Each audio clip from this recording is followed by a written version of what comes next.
مع غروب الشمس تتغير السافانا. النهار ليس وقت الأسود الحقيقي. عندما يختفي الضوء وتبرد الأرض يبدأ الصيد. الأسود ترى في الظلام أفضل من معظم فرائسها. الحرارة تنخفض والجسم لا يفقد طاقته بسرعة. الصيد ليلا ليس شجاعة بل حساب. قبل أي هجوم هناك انتظار. اللبؤات تستلقي بين الأعشاب، أشزادها بالكاد تتحرك. العيون مفتوحة والآذان تلتقط أسرار حركة. الفريسة قريبة لكن التوقيت هو كل شيء.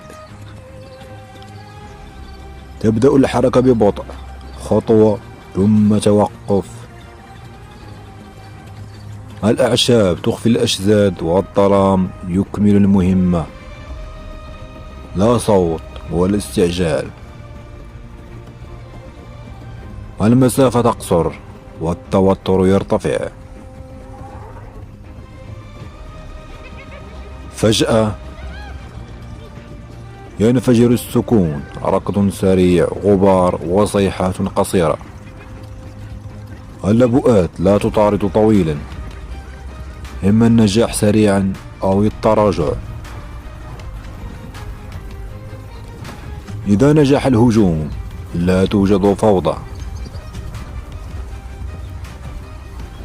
كل أسد يعرف دوره. الذكور تقترب والصغار تنتظر. في الليل حتى الأكل يتم بحذر.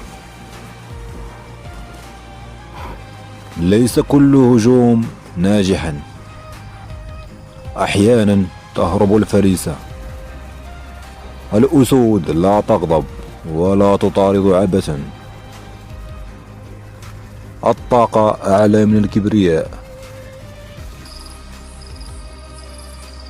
في الظلام لا يكون الأقوى هو الفائز دائما، بل الأهدأ والأكثر صبرا والأذكى في التوقيت.